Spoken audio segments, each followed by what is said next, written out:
Olá! Vamos dar continuidade aos nossos estudos sobre o Antigo Testamento? Nós já tivemos uma introdução à Bíblia e agora nós vamos entrar no livro de Gênesis. Vamos fazer uma pequena introdução, vamos fazer uma síntese do livro de Gênesis. Lembrando que o Antigo Testamento ele foi escrito em hebraico e a palavra Gênesis em hebraico ela significa Bereshit, que é no princípio.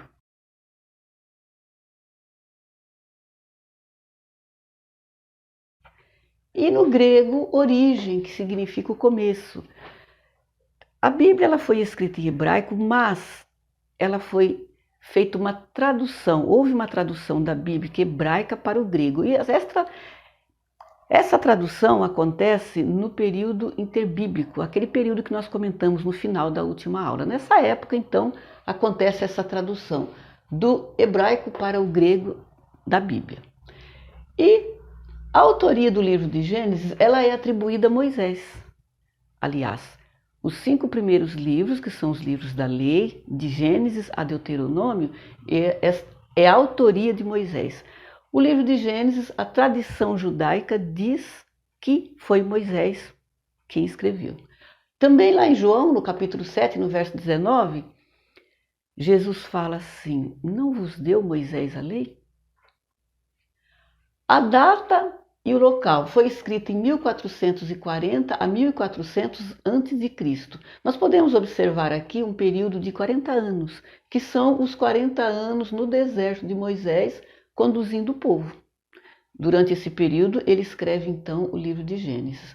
O livro de Gênesis possui 50 capítulos, nós podemos observar também que é um livro longo, 50 capítulos, extenso, e também um espaço de tempo grande.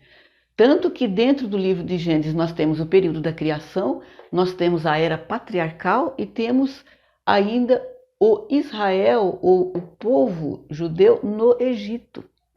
Eles vão parar no Egito. Também esse período dentro do livro de Gênesis.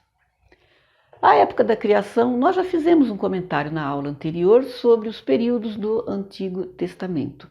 No primeiro período, que é a criação, nós vemos lá em Gênesis, do capítulo 1, do verso 1 até o 4, fala de Deus, que Deus criou os céus e a terra, portanto Deus criou todas as coisas, ele separa a terra da água, ele separa a luz e as trevas.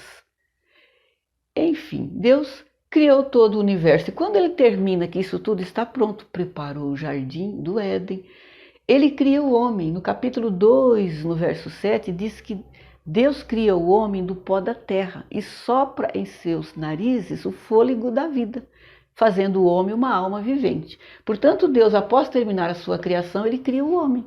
Lá no capítulo 1, no verso 26 e 27, diz que Deus cria o homem à sua imagem e semelhança. E observando também que Deus ele cria todas as coisas falando, mas o homem, ele não fala, haja o homem. Ele vai lá, ele pega o pó da terra e cria o homem, ele faz com suas próprias mãos e sopra nele o fôlego de vida. Portanto, o homem é a alma vivente, a imagem e a semelhança de Deus. E no capítulo 2, no verso 17, Deus diz a Adão o seguinte: de todas as árvores do jardim poderá comê-las livremente, mas da árvore da ciência do bem e do mal, desta não comerás. Porque o dia em que dela comer, com certeza morrerás. Portanto, Deus já fez uma primeira advertência a Adão: não coma daquela árvore, o dia que você comer, você vai morrer. Mas nós vemos depois no capítulo 3 que Deus já criou a mulher, Deus cria então uma companheira para Adão, e eles ali naquela convivência no jardim, tudo bem, mas surge quem? A serpente. E a serpente vai falar com Eva, vai induzir a Eva a comer exatamente da árvore onde o fruto era proibido. Aquela árvore que Deus disse a Adão para não comer. Ela come, não sentiu nada, foi lá, apresentou a Adão: comi, não tem nada, pode comer que nós vamos ficar bem. E ele come. Mas o que acontece? todas as tardes, ou todo final de tarde, que a Bíblia diz que pela viração do dia, então no final da tarde, Deus vinha falar com Adão, Deus conversava com Adão, era o seu companheiro, era o seu amigo, eles tinham um relacionamento. Mas depois que ele comeu o fruto, o que acontece? Os seus olhos foram abertos e ele percebeu que ele estava nu. Como ele ia se apresentar diante de Deus nu? Então, quando Deus chama Adão, ele se esconde, porque ele viu que ele estava nu.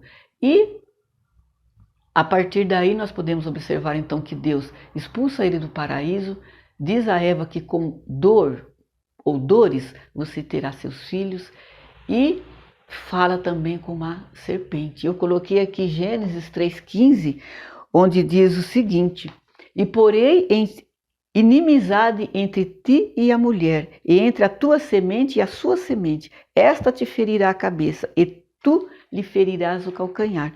Ou seja, aqui, após a queda do homem, após a queda de Adão, Deus faz então uma profecia. Isto aqui é uma profecia, que depois da queda, ele ia colocar a inimizade entre um descendente da mulher, entre o descendente da mulher e esse descendente pisaria sua cabeça. Ou seja, seria o anúncio do primeiro evangelho, que alguém nascido da mulher pisaria a cabeça da serpente. É o que chamamos de o proto-evangelho, ou o primeiro evangelho, a primeira profecia após a queda do homem.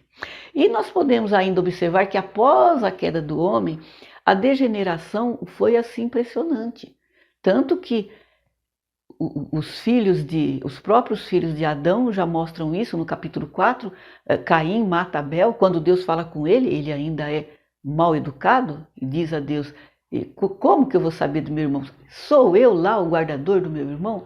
Ou seja, a degeneração do caráter, da mente, do coração do homem era assim, contínua. Como Deus fala no capítulo 6, ele já diz que a mente, ou seja, o coração do homem, a intenção do coração do homem, ele é má.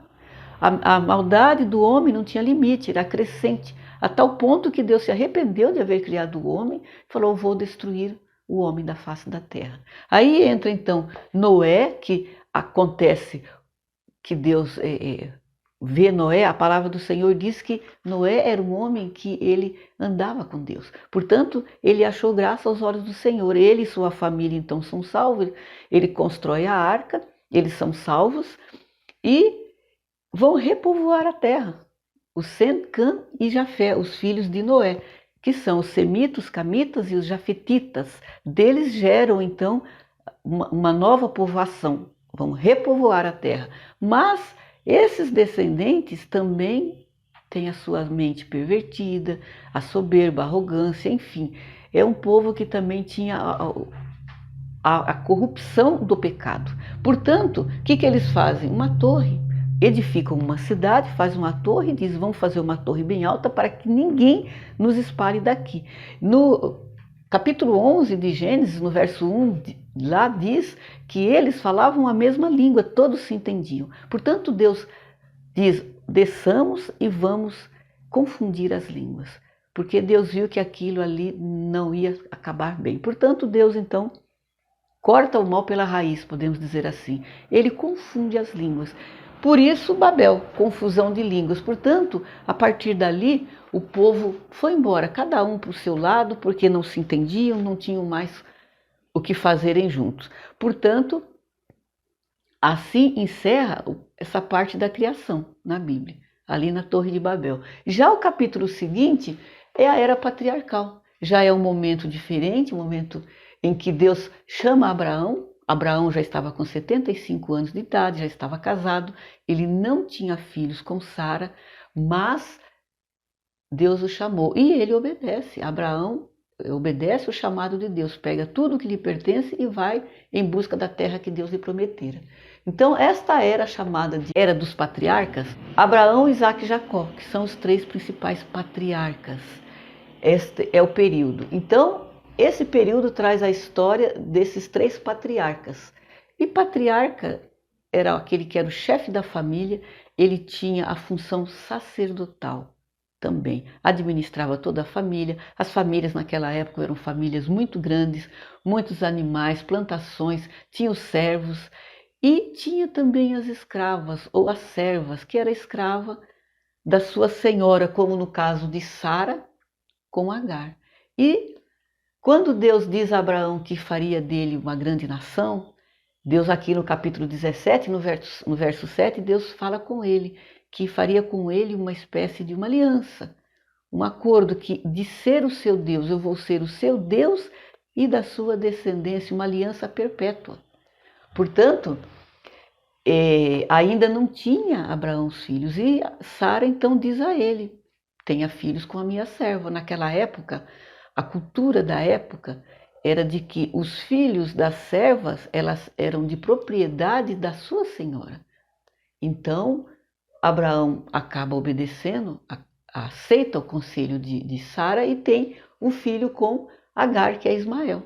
Que depois que esse menino nasce, acontece uma série de problemas entre Agar e Sara, que acaba indo embora. Com o nascimento de Isaac, então fica mais tranquila as coisas, mas Agar tem que ir embora com Ismael por conta das desavenças entre elas. E Isaac ainda jovem, Deus então, no capítulo 22, pede a Abraão o seu filho em sacrifício e ele também obedece. Era simplesmente uma prova de fé. Deus queria ver até onde iria a obediência de Abraão. E ele obedece, leva o menino para o sacrifício, mas aí Deus provê a ovelha ou o cordeiro para o holocausto. Portanto, Deus queria apenas provar a fé de Abraão. Abraão, então, não permite que seu filho se case com os povos que tinha por perto, nações pagãs, e ele pede que alguém busque, que um dos seus servos busque uma noiva para Isaac no seio da sua família. E assim acontece. Isaac acaba então se casando com Rebeca, que tem os gêmeos, Esaú e Jacó, que tem um problema, os dois, por conta da primogenitura. Esaú era o primogênito, Jacó era o menor. Mas Rebeca, ela sabia, porque Deus havia falado para ela, que o maior serviria o menor. E ela então sabia que a primogenitura seria para Jacó e não para Esaú. E Esaú então acaba vendendo a sua primogenitura para o irmão, para Jacó, por um prato de guisado, uma espécie de um cozido. E Jacó recebe então a bênção do seu pai, a bênção da primogenitura, e quando Esaú fica sabendo disto, cria-se um atrito enorme a tal ponto que Jacó tem que ir embora, ele vai morar com a família de sua mãe, vai morar com seu tio Labão. Ali ele gosta de Raquel, ele se apaixona por Raquel, queria se casar com ela, trabalha 7 anos para o tio para pagar o dote para se casar com Raquel, mas Labão o engana, ele acaba se casando com a filha mais velha que era Lia. Na hora do casamento ele troca as noivas e depois ele trabalha mais 7 anos para poder se casar com Raquel. Portanto, ele se casa com as 2 filhas de Labão, com Lia e com Raquel, e eles têm muitos filhos. Não apenas com Lia e Raquel, ele tem muitos filhos, mas também com as servas, tanto de Raquel quanto de Lia. Portanto, ele tem os 12 filhos homens. Quando ele vai voltar para a sua terra, ele se preocupa com seu irmão, como ele seria recebido com Esaú. E no caminho ele vê um anjo, e esse anjo, ele quer a bênção do anjo, e o anjo queria ir embora, mas ele luta com esse anjo a tal ponto de segurou ali aquele anjo até que ele o abençoasse. Então o seu nome foi trocado de Jacó para Israel. Portanto, os 12 filhos de Jacó, os 12 filhos de Israel, as 12 tribos de Israel. Ele volta então, seu irmão o recebe bem, tudo fica bem. Aí o que acontece? Os 12 filhos de Israel, ou os 12 filhos de Jacó, sempre tem um que é o mais preferido, e Jacó ele tinha essa preferência por José. E os irmãos, a tal ponto que os irmãos ciumaram tanto a ponto de vendê-lo como escravo.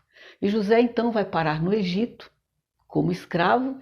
Ele vai para a casa de Potifar, que o compra para ser servo em sua casa, mas ali ele tem um problema com a esposa de Potifar, que acaba sendo preso, ele vai para a prisão por conta dessa mulher, que inventa umas mentiras sobre ele, e ele acaba preso. No presídio, José ali ele prospera, tudo que ele põe a mão é abençoado, e quando o faraó tem um sonho que ninguém consegue interpretar, o faraó quer que alguém interprete esse sonho de qualquer jeito, e um dos prisioneiros que esteve ali e conheceu José, ele vai e lembra o faraó, olha, tem alguém lá no presídio que vai interpretar seu sonho. Manda chamar José, ele interpreta o sonho e a partir dali a vida de José muda. O faraó gosta de José, viu que ele era um homem sábio, um homem de Deus, coloca ele por governador do Egito. E José havia interpretado que o sonho do faraó seria 7 anos, seriam 7 anos de prosperidade, de muitas bênçãos, de colheitas grandes, mas a seguir viria 7 anos de fome, de miséria e de fome mesmo, não apenas no Egito, mas em todo o mundo. E ele então vai trabalhar, cuidar para armazenar essas colheitas para que nos anos de fome eles tivessem o alimento. E assim acontece.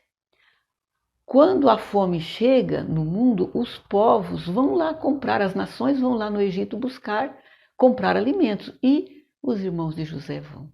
José reconhece seus irmãos, a princípio, não se deu a conhecer, mas depois ele se dá a conhecer aos seus irmãos, fala com eles, eu sou José, o irmão que vocês venderam como escravo.